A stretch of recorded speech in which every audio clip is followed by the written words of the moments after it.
Welcome to The Explainer. Today we are prying open a genuinely ancient cold case. And our prime suspect? Well, it's a plant with a 10,000-year-old alibi. See, for millennia, humanity had this incredibly close but strictly utilitarian relationship with cannabis.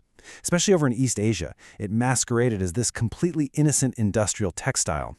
People used its super strong fibers for weaving ropes, making clothes, crafting bowstrings, even pressing the seeds for nutrient-rich oil. Basically, it was the ultimate workhorse crop of the ancient world. So that brings us to the central mystery of our case. When exactly did humanity start getting high? Because, let's be real, there is a massive leap between weaving a rope to pull a cart and inhaling thick smoke from mind-altering effects, right? Exactly when and where did our ancestors stop using this plant just for its physical utility and start actively exploiting its psychoactive properties?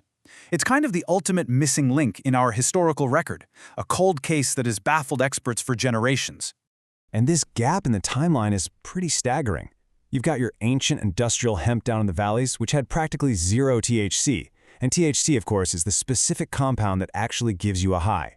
You could literally set fire to an entire field of that ancient valley hemp, stand in the smoke all day long, and honestly, you'd get nothing but a really terrible cough. So, to solve this mystery, we need to track down the absolute origin point of the psychoactive strain and uncover the very first forensic proof of humans deliberately consuming it. Part 1. The Jirzankal crime scene. To find that definitive proof, we're traveling back 2,500 years to a groundbreaking 2013 archaeological dig. Our primary crime scene is the Jirzankal cemetery, but getting there? Not easy. We are talking about a freezing, intensely irradiated elevation of 10,000 feet. We're up in the remote Pamir Mountains, right on the rugged border of modern-day Tajikistan and western China. It's often called the roof of the world, and it is a brutal, unforgiving environment, just harsh winds, rocky plateaus, and bitter, bitter cold. As archaeologists painstakingly processed these 500 BCE tombs, they started building out their evidence log. At first, it was pretty standard stuff. Human skeletons, of course, and these unique black and white stone rings. But then, they hit on something super weird. Tucked inside several tombs were these small, beautifully carved wooden bowls. And inside those bowls, river stones showing clear signs of intense, cracking heat. These were ancient braziers, basically primitive incense burners. So the big forensic question was, what on earth were these mourners burning up there in the freezing cold? Part 2. Forensic Science and CBN. Now let's head to the lab, because this is exactly where ancient history meets modern forensic science. Researchers carefully scraped microscopic charred residue from the inside of those ancient wooden bowls and off the rough surface of the cracked stones. They sealed it up and sent it off for advanced testing. The lab used a technique called gas chromatography mass spectrometry. Think of it like a molecular fingerprint scanner. It vaporizes the sample, separates all the individual chemical components, and measures their exact mass. It's a highly sensitive tool, perfectly designed to isolate undeniable chemical signatures hidden inside that ancient residue. And when the results hit in 2019, they absolutely made global headlines. The lab found a perfect molecular match for CBN, or cannabinol. Why is that such a big deal? Well, CBN is exactly what THC naturally degrades into over a really long period of time. Finding CBN chemically bonded to those 2,500-year-old stones was the ultimate smoking gun. It proved beyond a shadow of a doubt that they weren't burning fibrous utilitarian valley hemp. No, this was incredibly potent, psychoactive marijuana. The lab literally found the exact substance used in the ritual. Part 3. The high-altitude mutation. But here's the thing about forensic science. Solving one mystery usually just opens up another. If ancient valley farmers were only growing THC-free hemp, where do these mountain mourners get such a potent stash? The answer? Botanical evolution. Botanists realized that the extreme elevation of the Pamir Mountains exposed wild cannabis to intense, highly damaging ultraviolet radiation. To survive that harsh environment, the plant actually mutated. It protected itself from the UV stress by oozing a heavy, thick layer of resin to act as a biological sunscreen. And crucially, that specific defensive resin is absolutely packed with psychoactive THC. When you look at the environmental impact on the plant's chemistry, it is wild. Down in the valleys, low UV stress, low THC resin. Up at 10,000 feet, intense radiation creates high THC resin. Now, whether these ancient mourners of the Jirzankal cemetery were actively cultivating this specific high-altitude strain or just foraging for it in the wild, one thing is totally clear. They understood the dramatic difference between the two plants. They knew exactly what that mountain weed did to the human mind. Part 4. Reconstructing the event.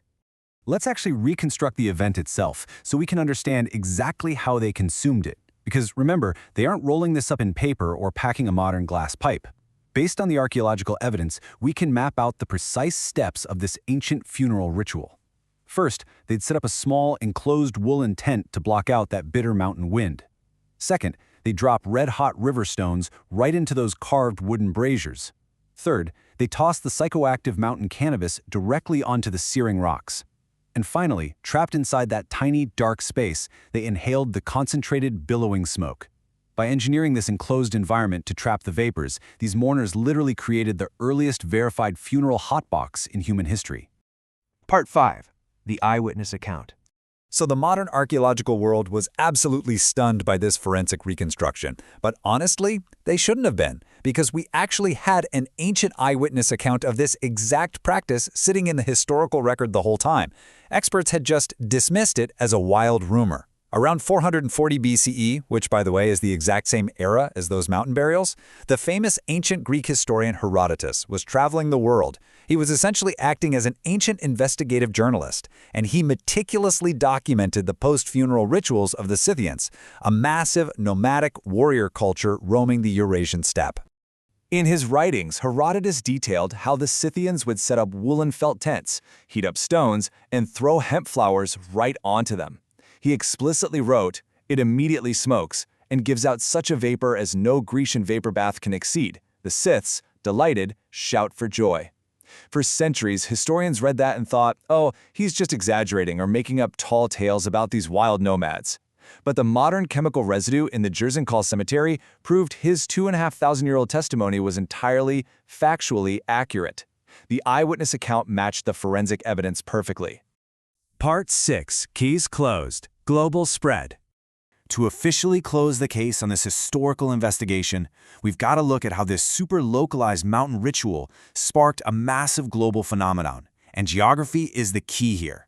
Because the Pamir Mountains sat directly on what would become the legendary Silk Road, the secret was bound to get out. As nomadic warriors and traders moved through those freezing mountain passes, they weren't just carrying silk and spices, they carried the seeds and the deep cultural knowledge of this potent plant. Over the following centuries, they transported it far beyond the peaks, spreading it into India, down through Africa, across the Middle East, and eventually across the entire globe, literally changing human culture forever. So the next time you catch that unmistakable scent on the breeze or pass a modern dispensary, remember that you are witnessing a tradition born 2.5 millennia ago, engineered by ancient mourners seeking comfort with hot stones on the freezing roof of the world. We've officially solved this ancient cold case, but man, it leaves us wondering, what other modern habits are just ancient rituals hiding in plain sight? Leave your thoughts on what historical mysteries we should dig into next, and I'll see you in the next explainer.